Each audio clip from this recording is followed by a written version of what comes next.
Good morning students. We are going to discuss about exercise of how do organisms reproduce. First question on page number 128, that is your what is the importance of DNA copying in reproduction.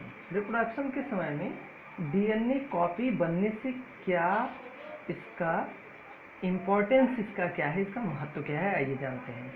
DNA जिसका full form होता है deoxyribose nucleic acid is a genetic material found in chromosomes. Okay, chromosomes के अंदर genetic material जो पाया जाता है उसे हम डीएनए बोलते हैं। Which are present in the nucleus of a cell, किसी सेल के न्यूक्लियस में यह अवेलेबल होता है।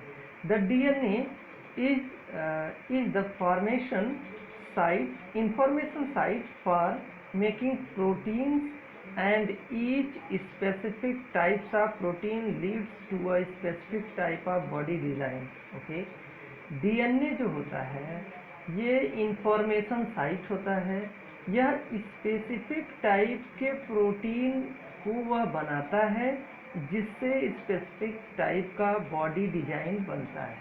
ओके स्टूडेंट, यानी इसका मतलब आपने क्या समझा, डीएनए जो होता है डीएनए ही प्रोटीन को बनने के लिए इंफॉर्मेशन देता है और यह उसी के आधार पर ये डिक्लेयर होता है कि बॉडी का डिज़ाइन कैसा होगा। Okay, thus it is the DNA molecule that determines the design of an individual. Okay, अब इस तरीके से अगर समझा जाए तो डीएनए मॉलिक्यूल ही ऐसा है जो कि किसी एक व्यक्तिगत पर्सन के बॉडी डिजाइन को वह डिसाइड करता है। Okay, therefore it can be concluded that the DNA that gets transferred from parents to the offspring makes them look similar. Okay, अब वो जो डीएनए पेरेंट से ऑफस्प्रिंग में ट्रांसफर हुआ है वहाँ पर सेम कॉपी आपका बन रहा है, जिसके कारण उनकी जो फेस होगी वो लगभग एक जैसी दिखेगी। ओके स्टूडेंट, जैसा कि यहाँ पर देखिए दिखाया गया है, DNA determines body structure. First that thing is DNA. उसके बाद डीएनए से क्या हो रहा है, आपकी प्रोटीन कॉपी हो रही है और सेम बॉडी का स्ट्रक्चर यहाँ पे बनकर तैयार है। Okay student, now why is variation beneficial to the species but not necessary for the individual. Okay, variation beneficial क्यों होता है, okay, और ये individuals के लिए important क्यों होता है। Variations are beneficial to the species that individual because sometimes for a specific the environmental conditions change so drastically that their survival becomes difficult. For example, if the temperature of water increases suddenly, the most of the bacteria living in the water would die. Only few variations that are resistant to the heat would be able to survive. However, if these variations are not there, then the entire species of bacteria would have been destroyed. Thus, these variations help in survival of the species. However, all the variations are not necessarily beneficial for the individual organisms. Okay students, देखिए इसमें जो total बातें बोली गई हैं, variation किसी एक particular species के लिए बहुत ही इम्पोर्टेंट होता है। जैसा कि यहाँ पर एग्जाम्पल के थ्रू इस बात को समझाए जाने का प्रयास किया गया है कि जब किसी वाटर बॉडी में टेम्परेचर बढ़ता है तो टेम्परेचर बढ़ने से मैक्सिमम बैक्टीरिया डिस्ट्रॉय हो जाती हैं, लेकिन कुछ ऐसी बैक्टीरिया होती हैं जो हीट रेजिस्टेंट होती हैं, जो डिस्ट्रॉय होने से बच जाती हैं।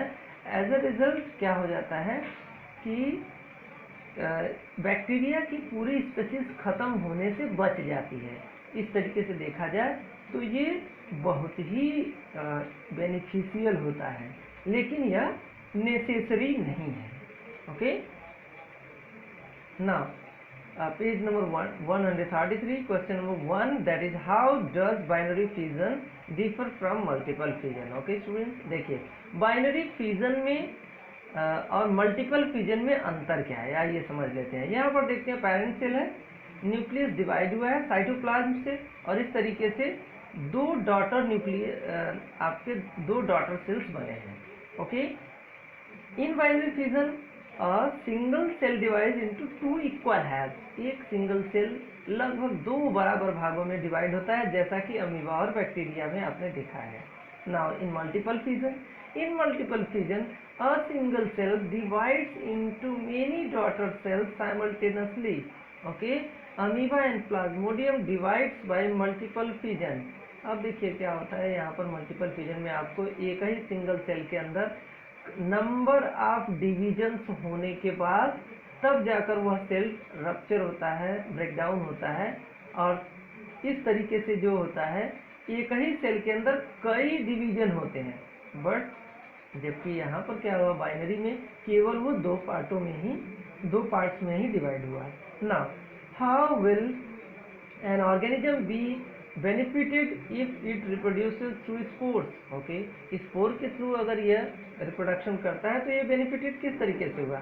There are many advantages if an organism reproduces through spores. Okay, first one, the large number of spores are produced in one sporangium. एक स्पोरेंजियम में काफ़ी मात्रा में आपका स्पोर्स बनते हैं। The spores are distributed easily by air to far off places to avoid competition at one places. इस तरीके से क्या होता है कि वो काफ़ी दूर तक फैल जाते हैं। Okay, spores are covered by thick wall to prevent dehydration under unfavourable condition. अब देखिए डिहाइड्रेशन से बचने के लिए यहाँ पर क्या होता है कि एक कंप्लीट उसके चारों तरफ थिक वॉल होती है जिससे डिहाइड्रेशन नहीं होता है, और उसके अंदर जो जेनेटिक मटेरियल हो जो भी मटेरियल होता है सेल्स के, वो सब कुछ वैसे ही सेव्ड पड़े रहते हैं ना। Third one, can you think of reasons why more complex organisms can not give rise to an individual through regeneration? जैसे देखिए जितने भी कॉम्प्लेक्स ऑर्गेनिज्म होते हैं ये रीजेनरेशन से ये क्यों नए ऑर्गेनिज्म को नहीं बनाते हैं? जैसे मोस्ट सिंपली अगर देखा जाए तो अगर ह्यूमन बीइंग का कोई एक बॉडी पार्ट अगर कट होता है तो क्यों नहीं कोई एक नया ऑर्गेनिज्म बन जाता है? ओके, क्या आप डिफाइन कर सकते हैं इसको क्यों ऐसा हो रहा है? आइए जानते हैं। Simple organism such as hydra, planaria are capable of production new individuals through the process of regeneration. Okay, regeneration के द्वारा हाइड्रा और प्लेनेरिया में ऐसा होता है। The process of regeneration involves the formation of new organisms from its body parts, जिसमें क्या होता है कि रीजेनरेशन इसके बॉडी पार्ट से होता है। Simple organisms can utilise this method of reproduction as their entire body is made up of similar kind of cell in which any part of their body can be formed by growth and development। देखिए जो simple organisms होते हैं उनकी body में simply एक ही type का cell हर जगह पाया जाता है, इसलिए ये क्या हो सकते हैं, ये एक न्यू ऑर्गेनिज्म में कट होने के बाद ये डेवलप कर सकते हैं। However complex organisms have organ system level of organisation, organ system level पे इनमें बॉडी ऑर्गेनाइजेशन होता है। All the organ system of their body work together as an interconnected unit. और यहाँ पर क्या हो रहा है कि हर एक ऑर्गन एक इंटरकनेक्टेड यूनिट है। Okay, they can regenerate their lost body parts such as skin, muscles, blood etcetera. यानी अगर इनके इन पार्ट का अगर किसी कारण से लॉस होता है तो अगेन रीजनरेट हो सकते हैं। However they can not give rise to a new individual through the regeneration. लेकिन अगर स्किन को हम कट करें तो वो रीजनरेट होकर के नया ऑर्गेनिज्म नहीं बन पाएंगे। Okay, now which of the following is a plant hormone that is your cytokinin? Okay, now fifth question is that why DNA copying is essential part for the process of reproduction? Okay, reproduction के समय में DNA copy बनना क्यों compulsory है? Okay, DNA copying is an essential part of reproduction as it passes genetic information from parent to the offspring. Okay, इसमें क्या होता है, जेनेटिक जो भी इसमें होता है, जेनेटिक इंफॉर्मेशन को पेरेंट से ऑफस्प्रिंग में ट्रांसफर होता है. It determines the body design of an individual. वह किसी भी इंडिविजुअल की बॉडी डिजाइन को वह क्लियर करता है. The reproducing cells produce a copy of their DNA through some chemical reactions. Okay, कुछ केमिकल रिएक्शन के द्वारा ये इसकी कॉपी होती है. And result in two copies of DNA. और इस तरीके से उसका एक एक तरीके से जीरोक्स कॉपी बन जाता है. The copying of DNA always takes place along with the creation of additional cellular structure. Okay, ये किस तरीके से होता है, एडिशनल सेलुलर स्ट्रक्चर के द्वारा यह डीएनए कॉपीइंग होता है, क्रिएशन होता है. This process is then allowed by the division of cell form 2 cells. और इस तरीके से क्या होता है, 2 सेल्स आपके डिवाइड होकर बन जाते हैं. Okay students, now page number 140. Question is that how is the process of pollination differ from fertilisation. Pollination fertilisation से डिफर क्यों करता है, क्या डिफरेंस है, कैसे डिफर करता है. Pollination is the process of transfer of pollen from anther to stigma. Okay, pollination में क्या होता है, पॉलेन एंथर से स्टिग्मा में ट्रांसफर होते हैं. It occurs with the help of certain pollinators such as air, water, birds and some insect. इनकी मदद से क्या होता है, पॉलिनेशन होता है. Fertilisation one on the other hand is the fusion of the male and female gamete. देखिए इसमें हो क्या रहा है, मेल और फीमेल गैमेट के फ्यूजन. फर्टिलाइजेशन में मेल और फीमेल गैमेट का फ्यूजन होता है. It occurs inside the ovule. यह कहाँ होता है, ओव्यूल के अंदर होता है. And leads to the formation of zygote. और इसमें क्या हो जाता है, जाइगोट का फॉर्मेशन हो जाता है. Okay student, now what is the role of the seminal vesicles and prostate gland. आइए जानते हैं कि सेमिनल वेसिकल और प्रोस्टेट ग्लैंड का मेल रिप्रोडक्टिव ऑर्गन में क्या उसका रोल है. The secretion of seminal vesicle, the secretion from seminal vesicles and prostate gland lubricate the sperm and provide a fluid medium for easy transport of sperm. Okay, इनका work ये होता है कि ये लुब्रिकेशन, ये ग्लैंड स्पर्म के lubrication में help करते हैं. और इस तरीके से स्पर्म का ट्रांसपोर्टेशन आसानी से हो जाता है. This secretion also provides nutrient in the form of fructose, calcium and some enzyme. इसके साथ साथ इनका काम ये होता है, ये फ्रक्टोज, कैल्शियम और एंजाइम के रूप में स्पर्म को फूड भी प्रोवाइड करने का, न्यूट्रिएंट प्रोवाइड करने का काम करते हैं. ना what are the changes seen in the girls at the time of puberty. Puberty के समय में गर्ल्स में क्या क्या चेंजेस होते हैं. Increase in breast size and darkening of skin of the nipples present at the tips of the breast. appearance of the hair at the genital area and appearance of hair in other area of the skin like underarms, face, hands, legs. Increase in size of uterus and ovary, beginning of menstrual cycle, more secretion of oil from skin which results in the appearance of the pimples. These are the main things that are secondary sexual characteristics that is seen in girls. Okay, now how does embryo get nourished inside the mother's body. Mother के body के अंदर embryo कैसे nourishment लेता है. The embryo developed inside the mother's body for about 9 months. Okay, 9 months तक ये क्या होता है, ये फीमेल के अंदर नरिशमेंट प्राप्त करता है. Inside the uterus the outer tissue surrounding the embryo develops finger like projection called villi. Okay, जो यूट्रस के चारों तरफ का जो टिश्यू होता है वो फिंगर लाइक प्रोजेक्शन, जिसे हम विलाई बोलते हैं, उसको वो डेवलप कर देता है। These villi are surrounded by the uterine tissue and maternal blood.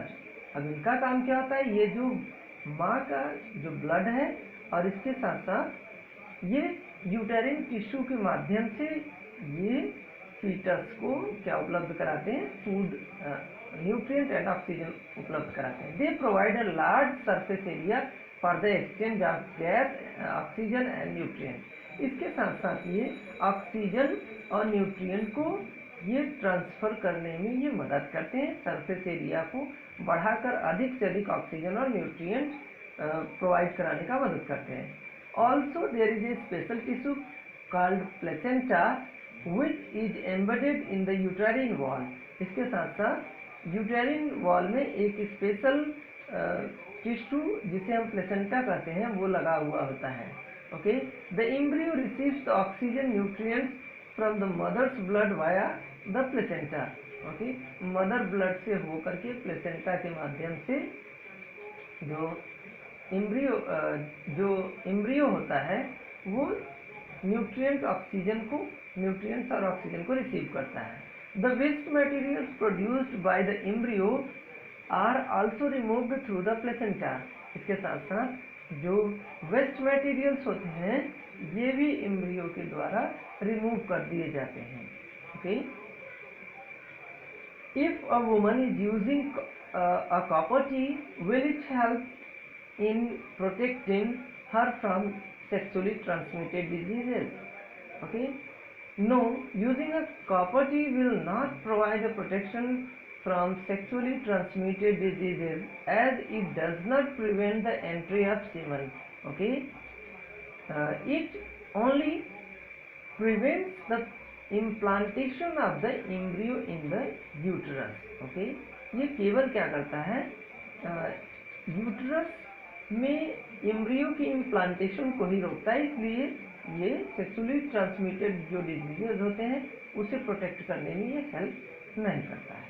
Okay, now our exercise question number 1 that is asexual reproduction takes place through budding in. Budding के द्वारा किसमें होता है, that only takes place in the east.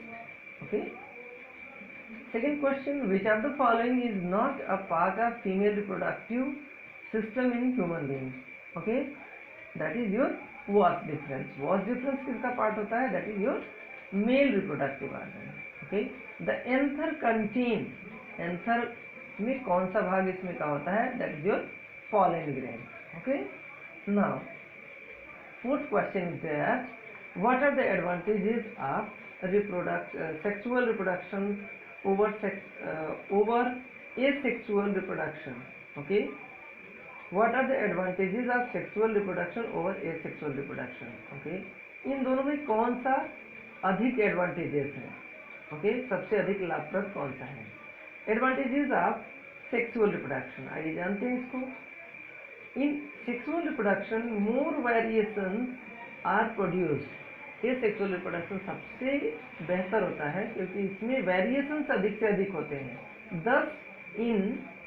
thus it ensures survival of species in population, और इसके साथ साथ ये किसी भी पॉपुलेशन के सर्वाइवल में सबसे अधिक हेल्प करता है। The new formed individual has characteristics of both the parents. Okay, new जो इंडिविजुअल होगा उसमें दोनों पेरेंट्स के कैरेक्टर्स होंगे। Okay, variations are more variable in sexual mode than in asexual one. Okay, variations are more variable, यानी सबसे विशेष बात इसमें होती है कि इसमें सबसे अधिक क्या होता है, वेरिएशन होती है एसेक्सुअल की तुलना में। This is because in asexual reproduction DNA has to function inside the inherited cellular apparatus. Okay, इस तरीके से, क्योंकि ये जो This is because in asexual reproduction, DNA has the function inside the inherited cellular apparatus. Okay, DNA cellular apparatus के अंदर ही ये क्या होता है, इसमें asexual reproduction होता है. Now, what are the functions performed by the testis in human being? Testis का क्या function होता है? Okay, that are first one. पहले हम इसको ये जानने का प्रयास करेंगे कि the testis are the male reproductive organ that are located outside the abdominal cavity within a pouch called scrotum. Okay, male में जो रिप्रोडक्टिव ऑर्गन होता है वो एब्डोमिनल कैविटी के बाहर वो होता है और वो एक पाउच में अवेलेबल होता है, जिस पाउच को हम क्या बोलते हैं, स्क्रोटम बोलते हैं. आइए टेस्टिस का फंक्शन जानते हैं. It produce sperm, produce a hormone called testosterone, which brings about secondary sexual characteristics in boys. Okay, और इसके साथ साथ ये क्या क्रिएट करते हैं, ये प्रोड्यूस करते हैं टेस्टोस्टेरोन हार्मोन, जो सेकेंडरी सेक्सुअल कैरेक्टरिस्टिक्स बॉयज में क्रिएट करता है. Now what is why does menstruation occur? Okay, menstruation क्यों होता है?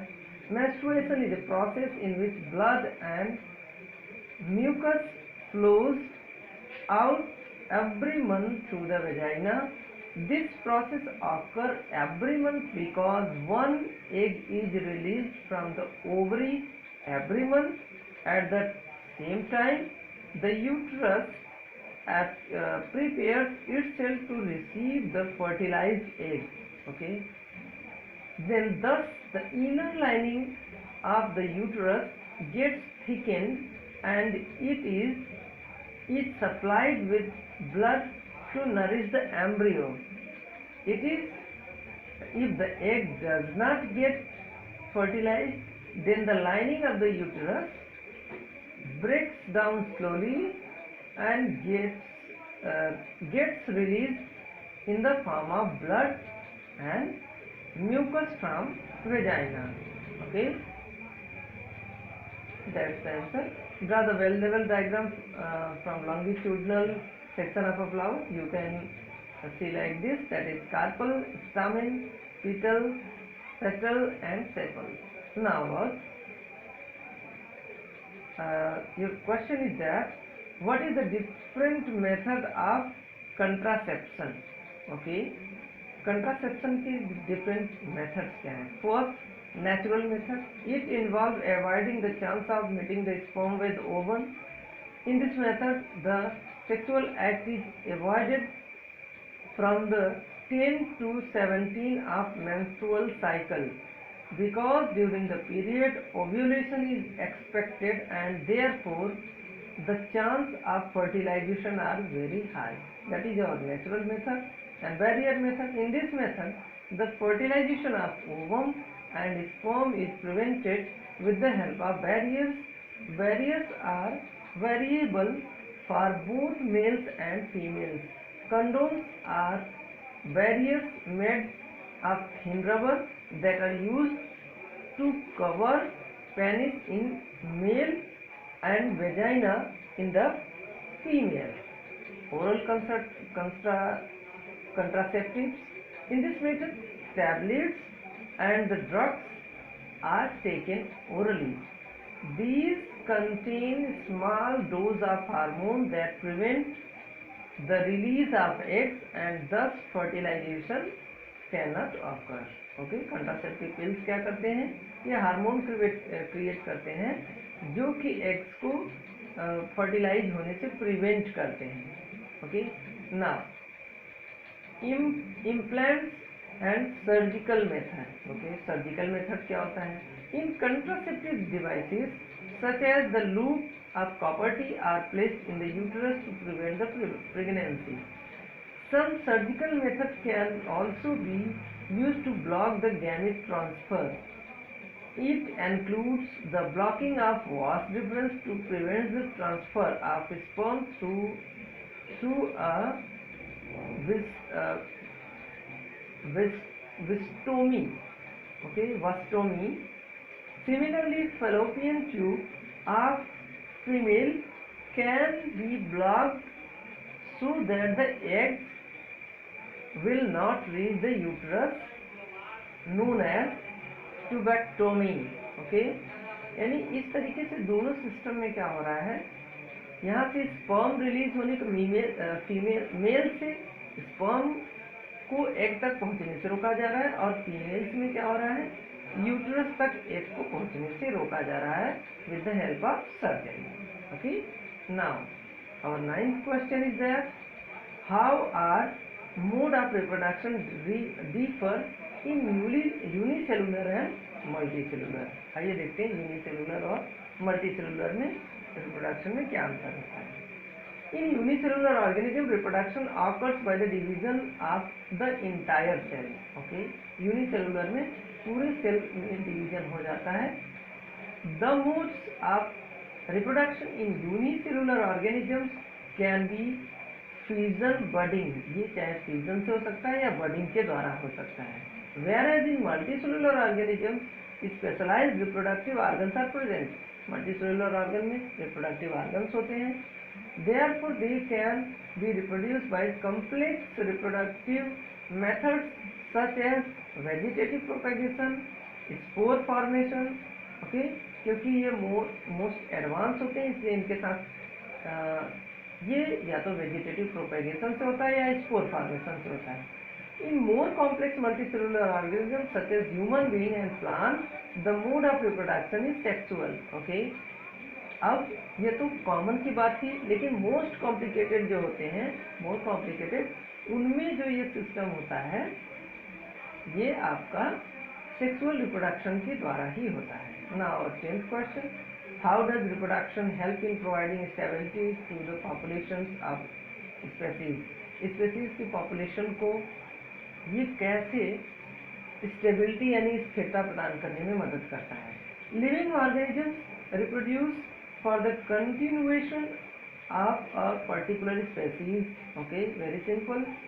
It helps in providing stability to the population of species by producing a new individual that resembles the parents. Okay, this is the reason why cats give birth to only cats or dogs give birth to only dogs. Therefore, reproduction provides stability to population of dogs or cats or any other species. Okay, reproduction के द्वारा क्या हो रहा है, क्योंकि एक particular species का formation हो जा रहा है, और एक जब ओल्ड होकर के डेथ के लेवल में चलता है तो उनका जो जनरेशन होता है उसके थ्रू न्यू जनरेशन का फॉर्मेशन होता है। Okay, now question number 11, that is what could be the reason for adopting contraceptive methods. Okay, contraceptive method को adopt करने से क्या होगा। To prevent unwanted pregnancy. Okay, unwanted pregnancy को हम prevent कर सकते हैं। To control population rise or birth rate और population को हम कंट्रोल कर सकते हैं। To prevent the transfer of sexually transmitted disease. इसके साथ साथ हम सेक्सुअली ट्रांसमिटेड डिजीज को भी ट्रांसफर होने से हम बचा सकते हैं। Okay students, that's all for the day. Thank you.